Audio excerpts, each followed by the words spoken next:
진우야, 이거 다 내가 고친 거야? 어, 누나, 어머니 집이 여기저기 오래돼서 손봐드린 거야. 진짜 오래됐잖아. 진우가 그 말을 하자마자 서연이는 그새 얼굴이 달아오르며 목소리를 높였습니다. 그런 걸 왜 나한테 한마디 상의도 없이 해버렸어? 어머니 집이라고 내 마음대로 해도 되는 거야? 진우도 그 말을 듣고 표정이 굳더니 서연이를 빤히 쳐다보며 한숨을 쉬더군요. 그동안 늘 묵묵하게 누나 말 듣던 진우였지만 이번엔 달랐어요. 얼굴이 굳은 채 단단히 맞받아치듯 말하더라고요. 누나, 이게 따질 일이야? 어머니 편히 지내시라고 내가 고쳐드린 거고, 내 돈 들여서 한 건데 왜 상의가 필요한데? 그러자 서연이는 황당하다는 듯이 고개를 저으면서 한마디 더 던졌습니다. 어이없네. 이 집은 결국 어머니 재산이잖아. 나중에 상속받을 사람은 너 혼자만이 아니라 우리 둘인데. 그렇게 큰돈 들이는 일은 가족끼리 결정해야 하는 거 아니야?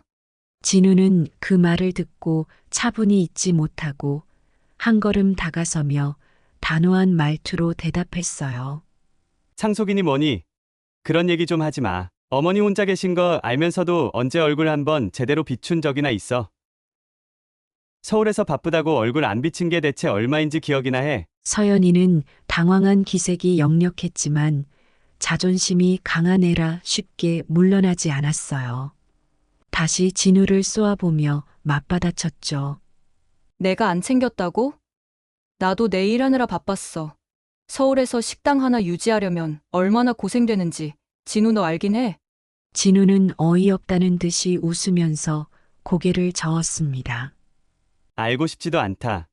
누나가 하는 일 고생인 거 알아. 근데 그거랑 어머니 챙기는 거랑 무슨 상관이야? 일이 바쁘면 어머니가 혼자 지내는 게 당연해지는 거냐고? 진우의 매서운 말에 서연이도 뻔뻔하게 더는 말을 못하고 얼굴이 굳어졌습니다. 진우는 내 눈을 한번 쓱 바라보더니 한층 차분한 목소리로 덧붙였어요. 난 그저 어머니께 잘해드리고 싶을 뿐이야. 어머니 혼자 사시니까 편하게 해드리려고 수리한 거야. 내 돈으로 다 한 거니까 누나가 더 이상 이래라 저래라 할 필요 없어. 이게 무슨 일인가요? 사연자 박영희님의 두 자녀분이 싸우고 있는데요. 서연 씨와 상의도 없이 진우 씨가 어머니의 낡은 집을 리모델링해서 고쳐줬던 게 발단이 된 것 같네요. 박영희 님도 상속을 들먹이며 싸우는 서연 씨에게 서운하면서도 당하지만은 않겠다고 결심하신 것 같은데요.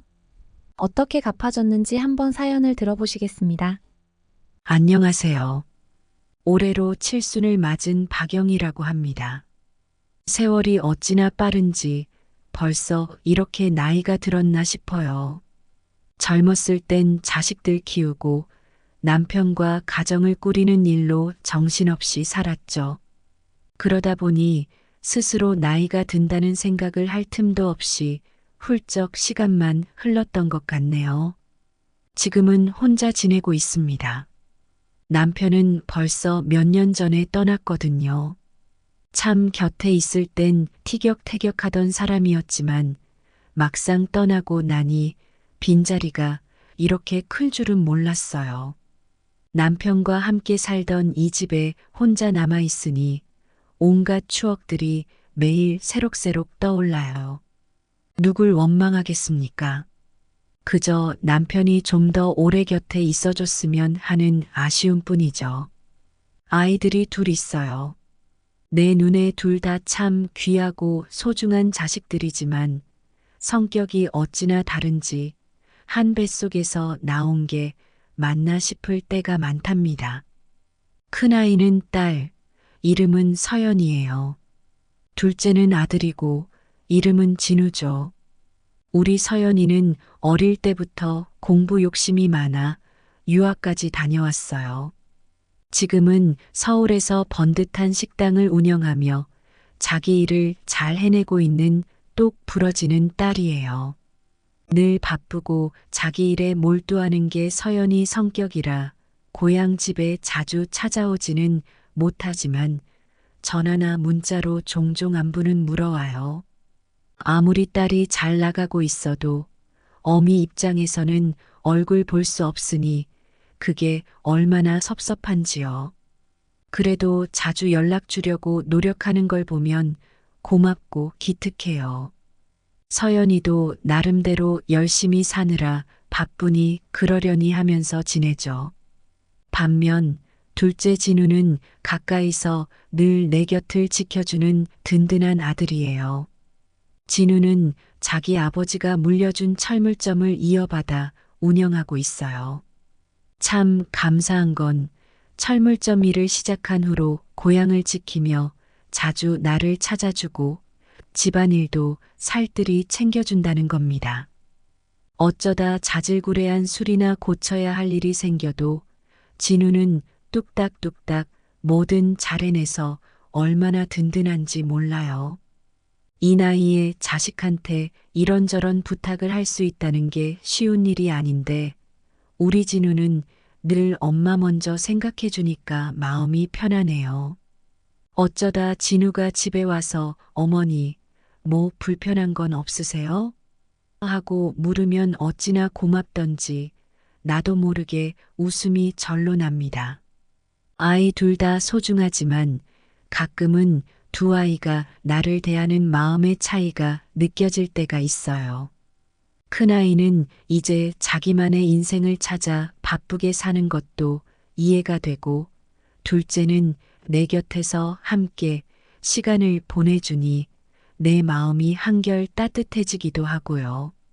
하지만 마음 한편으론 두 자식이 서로를 아끼고 모두가 화목했으면 하는 소망이 커요. 나이가 들수록 이런 마음이 더 간절해지더라고요.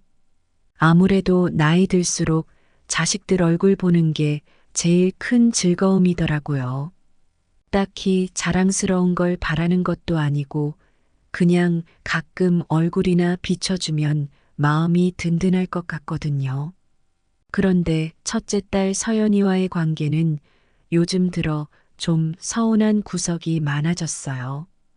어릴 때부터 서연이는 참 똑 부러지고 당차게 자기 할 일을 찾아가던 아이였어요.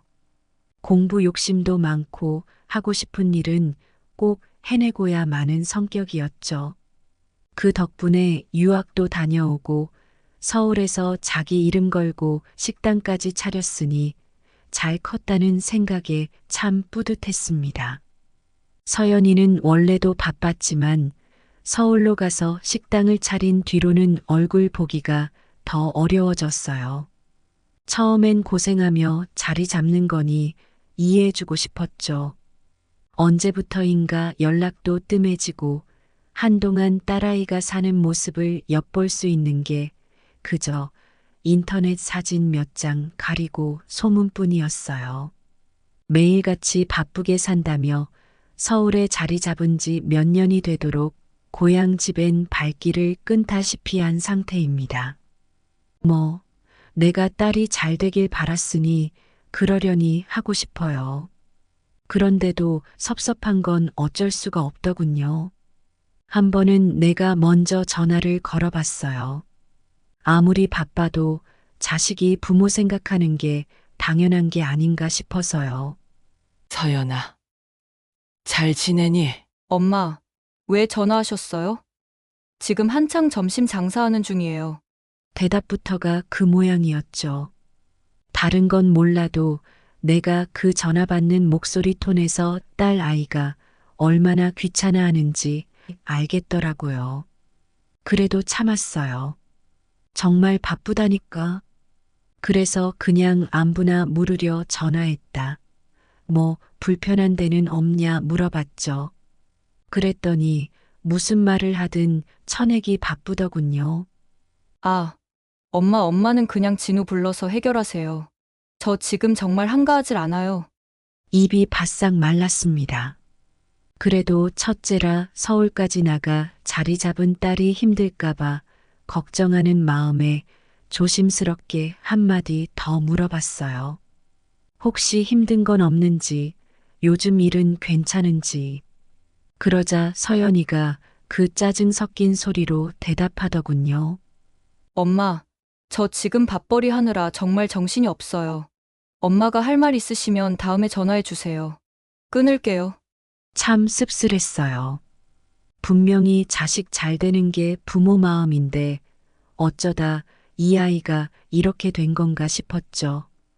자식 키운 보람이 이런 거라면 부모라는 게 대체 무슨 존재인가 싶고 내 얼굴을 한번 보려고 하지 않는 아이에게 무슨 할 말이 더 있겠나 싶어 그 뒤로는 전화도 잘하지 않게 되더군요.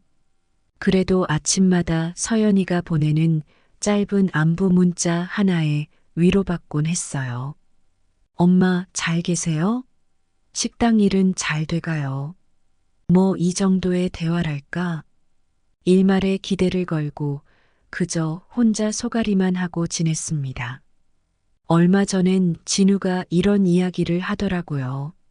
서연이가 식당을 좀 크게 키우려고 준비 중이라고요. 가게 운영하며 성공 가도를 달리는 모양이라 대견하기도 하고 그래도 엄마 생각을 좀만 해주길 바랐지만 딸은 여전히 오지 않더군요. 우리 진우는 어려서부터 묵묵히 자기 일을 잘 해내는 아이였습니다.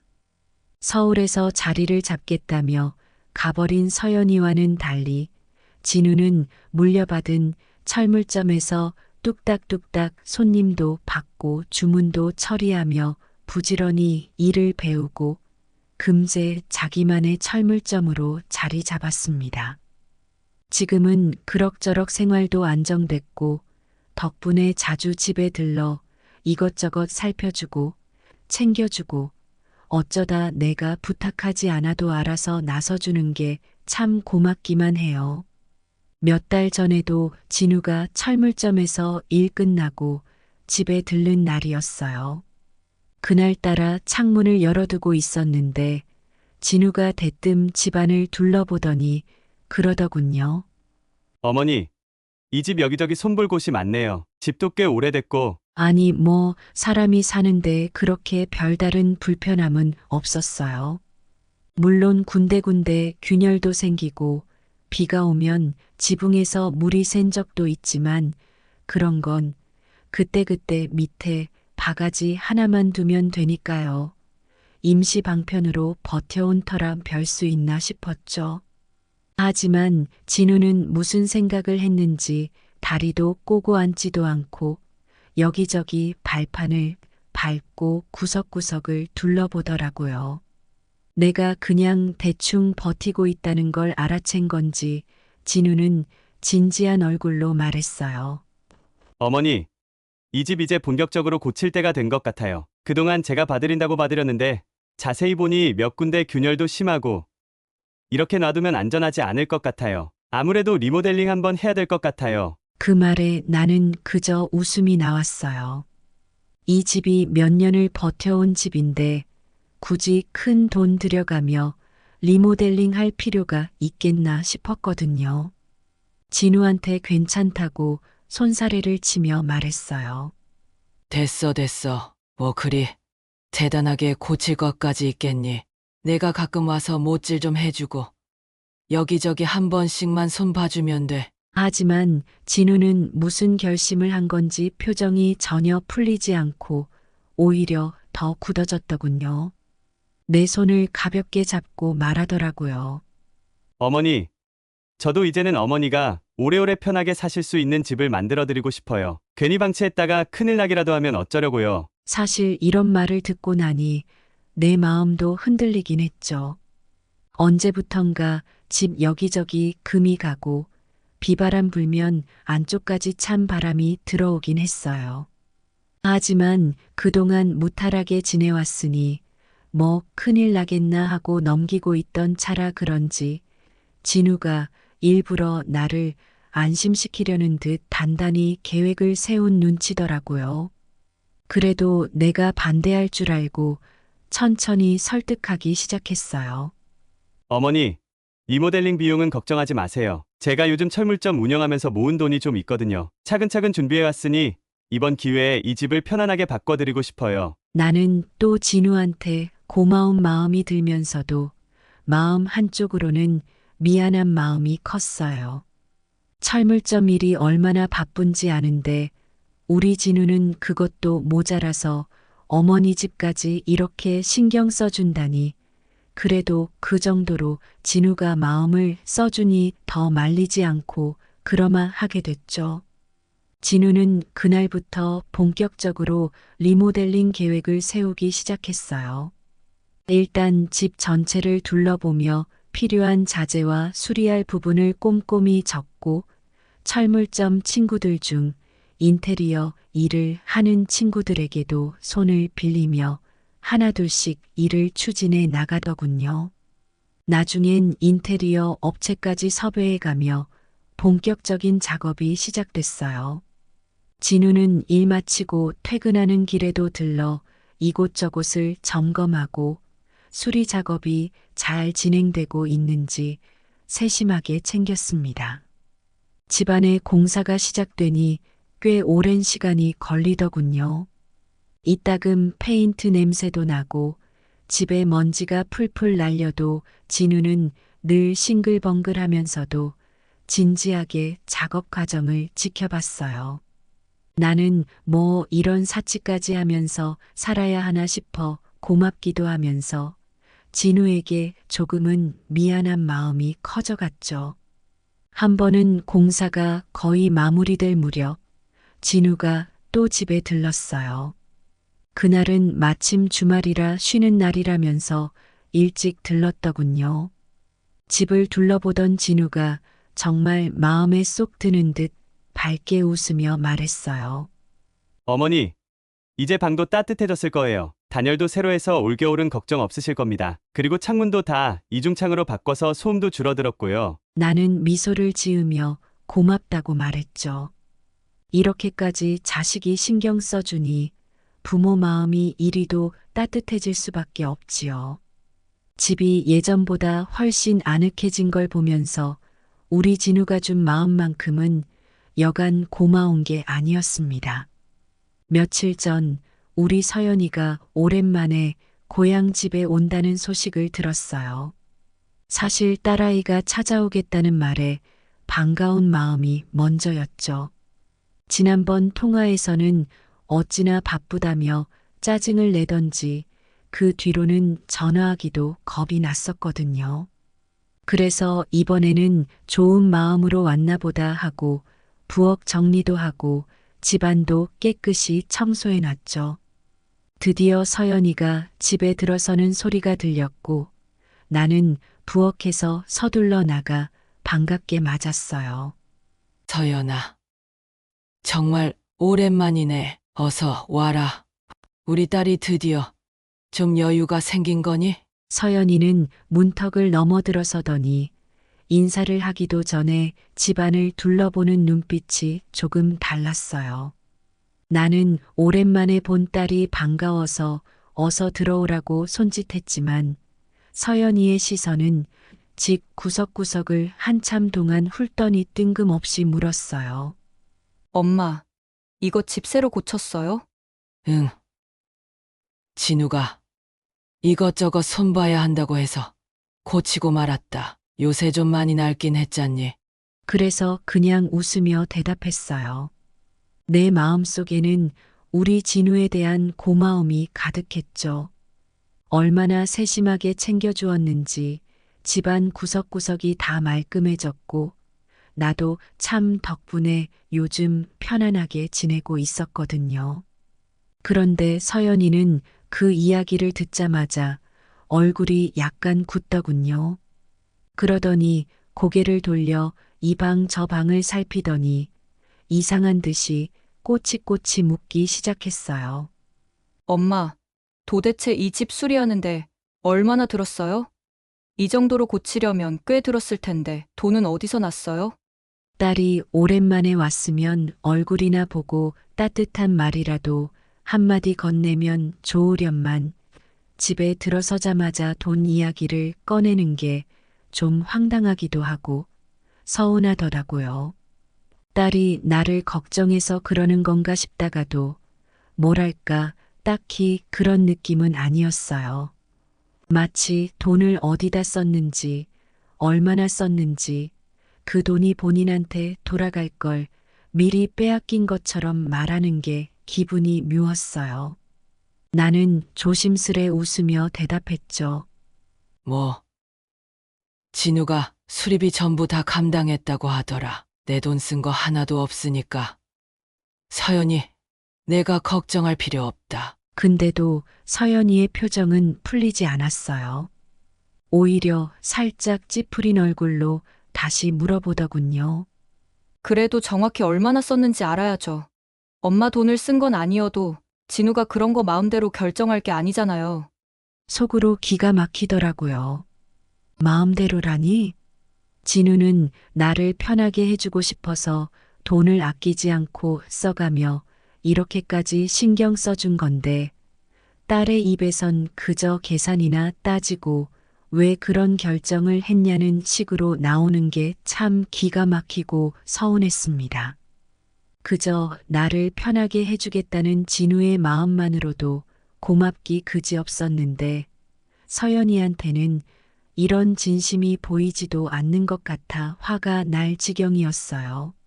서연아, 너도 알다시피 엄마는 지금 진우 덕에 정말 편하게 잘 살고 있다. 우리 진우가 이 돈 쓰면서 엄마 편하라고 해준 거라니까 내가 그만 좀 물어보면 좋겠다. 그랬더니 서연이가 내 말을 흘려듣듯이 다시 반문하는 겁니다.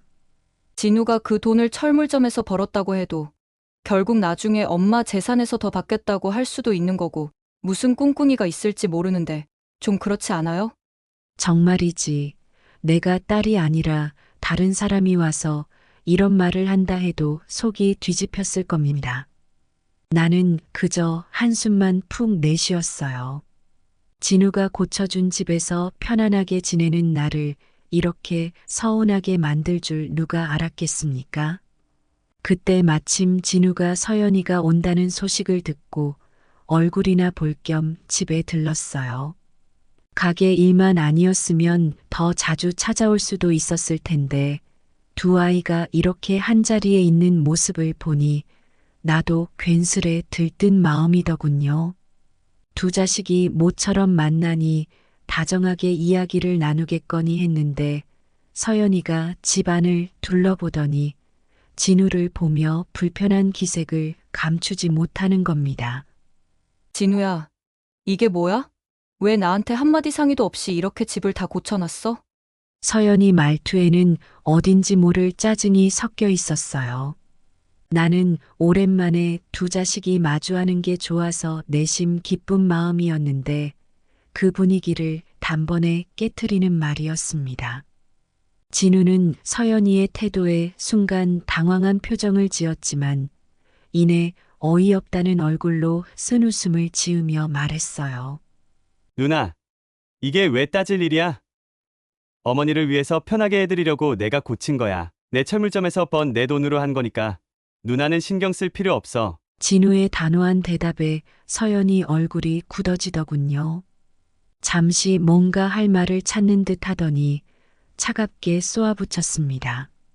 그래도 이 집은 엄마 재산이잖아.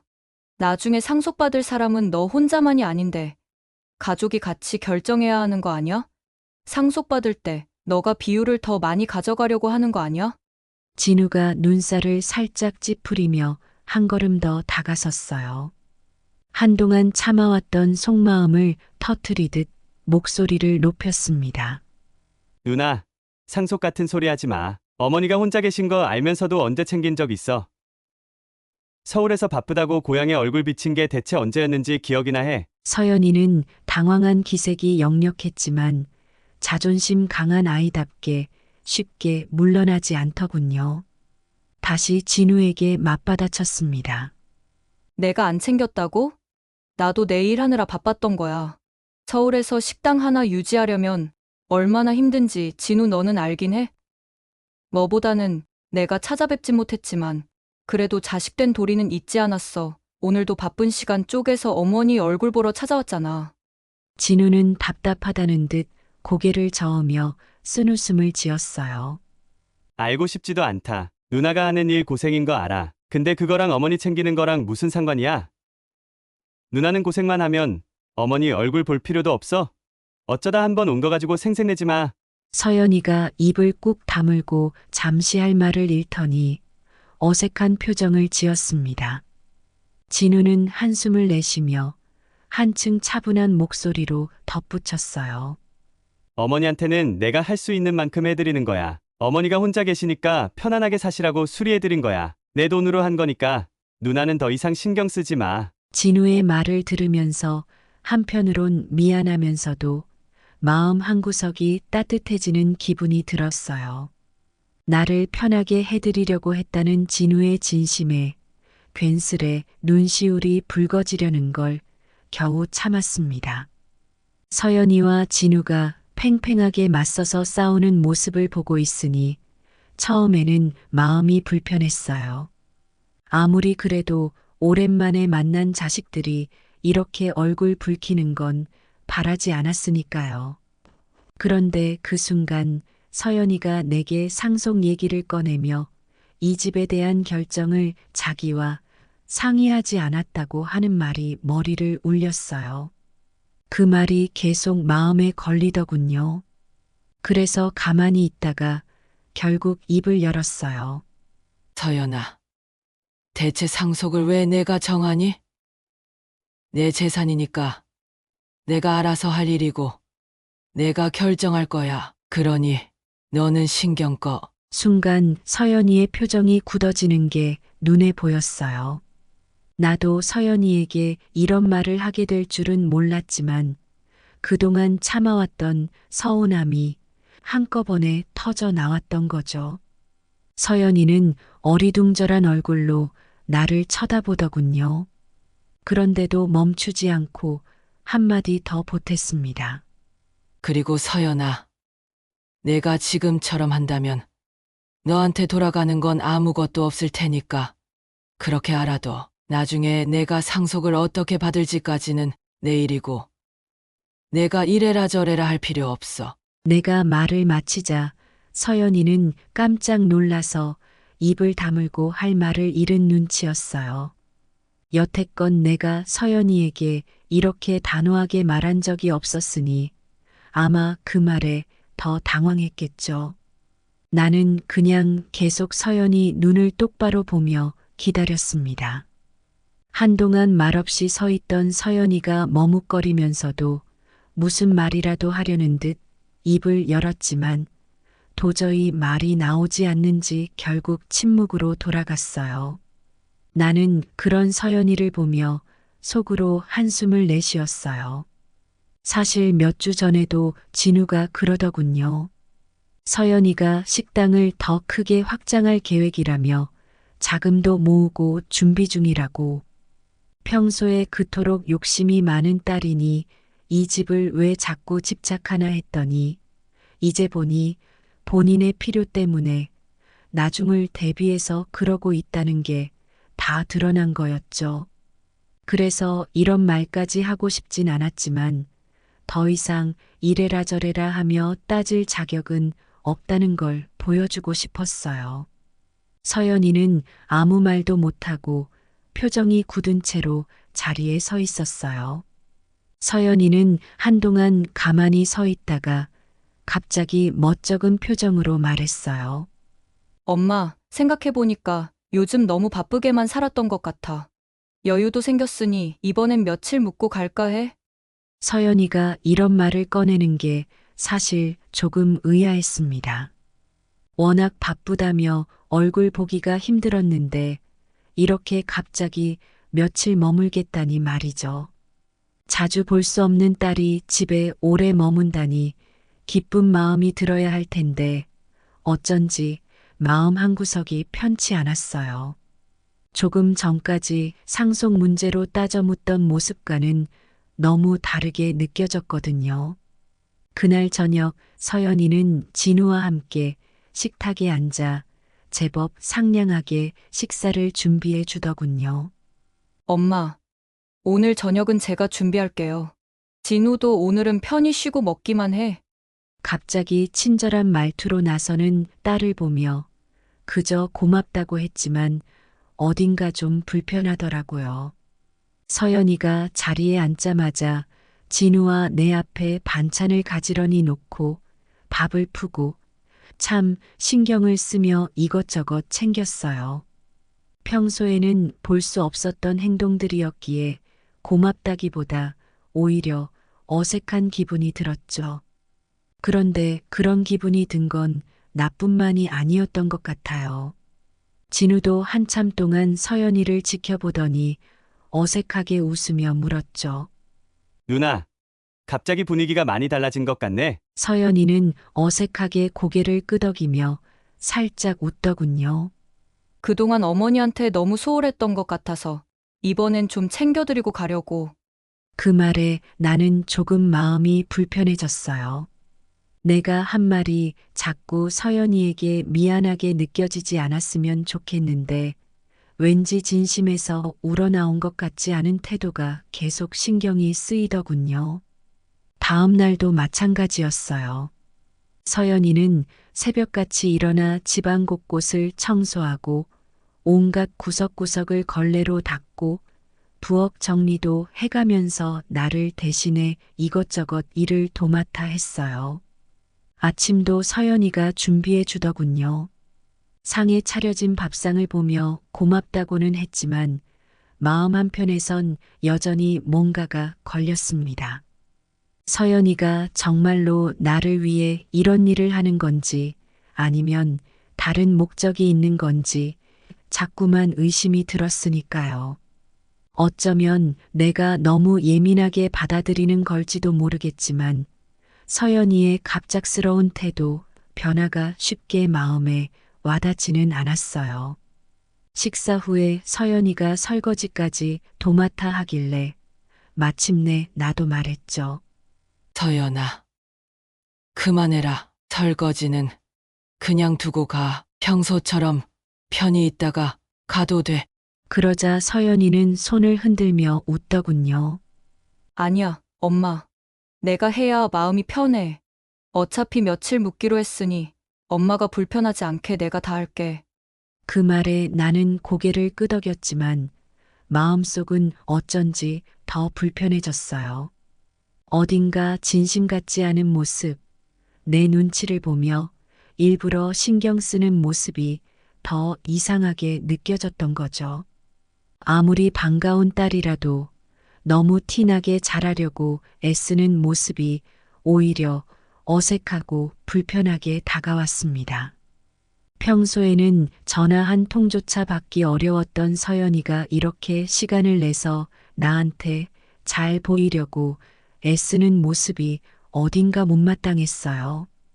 저번에 제가 상속 얘기를 꺼냈을 때부터 알랑방귀를 뀌듯 다정한 척하며 들러붙는 게 속이 빤히 들여다 보이니까 더 괘씸하더라고요. 내가 자금이 필요한 딸인 거 잘 알고 있지만 그렇다고 해서 이 집을 자기 마음대로 쓸 수 있다고 생각한 건 정말이지 괘씸한 일이었죠. 그래서 서연이가 무슨 일을 하든 조금씩 꼽을 주기 시작했어요. 한 번은 서연이가 아침을 준비해 주겠다고 부엌에서 분주하게 움직이고 있었는데 어차피 별로 기대도 되지 않아 일부러 잔소리를 늘어놓아 봤어요. 서연아, 진우는 늘 반찬이며 재료들을 깔끔하게 준비해놔서 내가 참 편하더라. 평소에 요리 좀 더 배워야 하는 거 아니냐? 식당 한다는 애가 이게 뭐니? 서연이는 순간 움찔하더니 무안해지는 기색이 역력했어요. 그래도 웃는 얼굴로 괜찮다고 대답하는 걸 보고 참 속으로 웃음이 나더군요. 어차피 진심으로 잘하려고 하는 게 아닌 게 뻔히 보이니까 이렇게 조금 골탕을 먹어도 괜찮지 싶었어요. 그리고 한 번은 서연이가 청소를 하고 있을 때 내가 일부러 더럽혀진 거실 카펫을 손가락으로 가리키며 말했죠. 아휴, 진우가 왔을 땐 여기 구석구석까지 빛이 나게 닦아놓더니 서연아, 너는 손에 힘 좀 줘야겠네. 이러다 가구에 먼지 더 쌓이겠다. 평소 같았으면 한마디라도 내뱉고 나갔을 텐데 이번엔 서연이가 아무 말 없이 먼지를 닦는 걸 보니 어쩐지 속이 시원하기도 하고 마음속에 쌓인 묵은 불편함이 조금씩 풀리는 것 같았어요. 그렇게 며칠 동안 얄밉기만 하던 서연이가 그래도 이리저리 노력하는 모습을 보니까 솔직히 내 마음속 응어리가 조금은 풀리긴 했어요. 말도 다정하게 하고 식사며 청소며 챙기려고 노력하는 게 보이니 부모 마음이 어쩔 수 없는 거죠. 누가 뭐래도 내 딸이긴 하니까요. 그런데 서연이가 돌아가기 전날 밤 나와 함께 거실 소파에 앉아 TV를 보다가 갑자기 은근슬쩍 말을 꺼내더라고요. 뭔가 할 말이 있는 듯 살짝 눈치를 보며 이야기를 돌리더니 마침내 조심스레 말을 꺼냈습니다. 엄마, 저번에 진우한테 말하긴 했는데 엄마도 혹시 들어서 알고 있어? 나 이번에 식당 확장하려고 준비 중인 거. 나는 서연이가 그런 얘기를 하려는 걸 알고도 모른 척 대답했어요. 처음 듣는 소리다. 서연아, 나는 진우한테서도 그런 말 못 들었다. 그러자 서연이는 잠시 머뭇거리다가 내 눈치를 살피며 말을 이었어요. 사실 이번 확장 준비하는데 자금이 조금 필요해. 그래서 그런데 엄마, 혹시 조금만 빌려줄 수 있을까? 나 자리만 잘 잡으면 꼭 갚을게. 서연이의 말에 나는 순간 말문이 막혔어요. 그동안은 다 자기 일이라고 하더니 이렇게 돌아와서 돈을 빌려달라니 마음 한구석이 다시 불편해졌죠. 그래도 며칠 동안 자기가 나름 노력하던 게 생각나면서 빌려줄까 말까 고민이 되더군요. 내심 서연이의 마음 씀씀이가 조금은 변했다고 생각했었으니 이걸 진심으로 받아줘야 할지 고민이 되었죠. 사실 빌려준다고 제게 크게 부담되는 액수는 아니어서 충분히 빌려줄 수는 있었는데 잠시 서연이를 바라보다가 마침내 답했어요. 서연아, 내가 일단 고민 좀 해볼게. 나는 그 한마디만 던졌습니다. 쉬이 대답할 수 없었지만 그래도 마음 한편으로는 딸에게 도움이 될 수 있다면 좋겠다는 생각이 들었으니까요. 서연이는 불안해하는 얼굴로 알겠다는 인사를 했고 그렇게 다음날 아침 일찍 다시 서울로 올라갔어요. 며칠 뒤 문득 그 생각이 떠오르더라고요. 그래서 진우를 불러서 이 일을 말해봤어요. 진우는 내 얘기를 들으면서도 별다른 감정 없이 고개만 끄덕이며 차분히 들었죠. 서연이한테 자금을 빌려줘도 될지 어떻게 하는 게 좋을지 고민이 된다고 솔직히 말했어요. 그러자 진우는 잠시 생각하더니 부드러운 말투로 대답하더군요.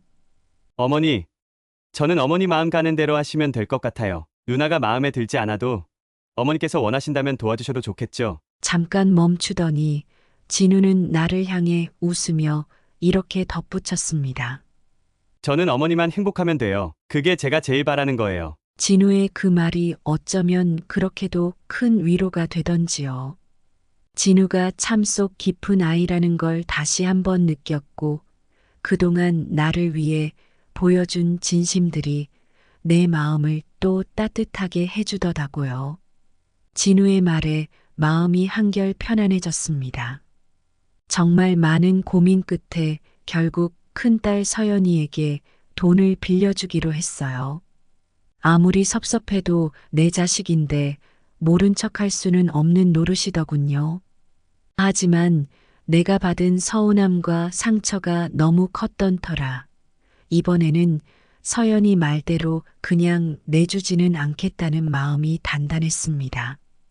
서연이에게 전화해서 돈을 빌려주기로 했다고 말하니 처음에는 고맙다며 감격하더군요. 그런데 막상 만나서 조건을 말하자 서연이 표정이 싹 바뀌었어요. 차용증이며 공증까지 법적인 절차를 하나하나 다 갖춰야 한다고 말했거든요. 거기에 이자도 시중보다 높게 쳐서 빌려주겠다고 덧붙였죠. 서연이는 깜짝 놀라며 눈이 커졌어요. 엄마, 이자까지 받아야 해? 차용증이랑 공증이라니. 가족끼리 너무 심한 거 아니야? 나 못 믿는 거야? 못 믿는 거냐고, 너무 심한 거 아니냐고 서연이가 그렇게 묻는데 억울함에 웃음이 나더군요.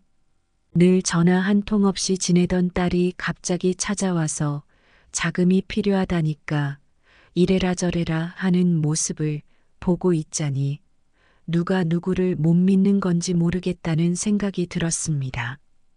그래도 티는 내지 않고 차분히 대답했죠. 그래. 못 믿는다. 서연이, 내가 그동안 한 걸 보면 엄마가 이래도 할 말 없을 거다. 은행 대출도 더 이상 안 나온다면서. 화장실 급한 사람이 누군지 잘 생각해봐라. 아니면 말고. 내가 그렇게 단호하게 나오니 서연이도 더 이상 할 말을 찾지 못했어요. 잠시 머뭇거리더니 결국 울상을 짓고는 차용증에 사인을 하고 공증까지 마쳤습니다. 그렇게 꼼꼼히 서류를 갖추고 나서야 돈을 빌려주니 서연이는 씁쓸한 표정으로 돈을 챙겨가더군요.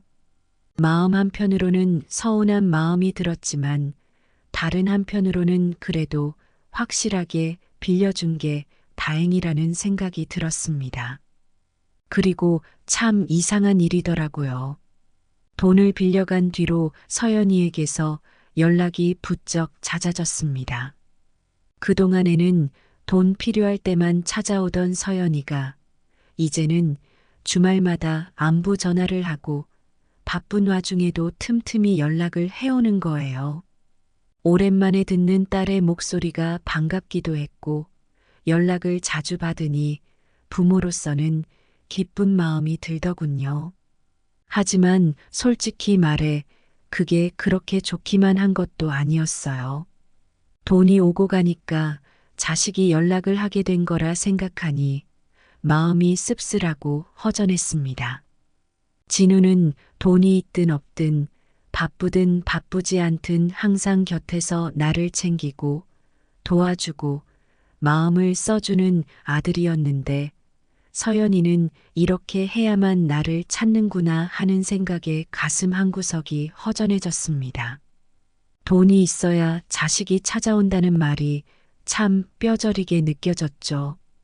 그래도 이런 방식으로라도 연락이 오니 그게 또 기쁘기도 하고 부모 마음이란 게 이렇게 복잡하구나 싶더라고요. 딸 농사는 쪽박인데 아들 농사라도 대박이 나서 다행이다 생각하며 살려고 합니다. 여기까지가 별거 없는 제 이야기였어요. 저 말고도 돈 때문에 부모한테 잘하는 자식을 가진 분 계시다면 댓글로 한번 알려주세요. 보고 공감해보고 싶네요. 얘기 들어주셔서 감사합니다.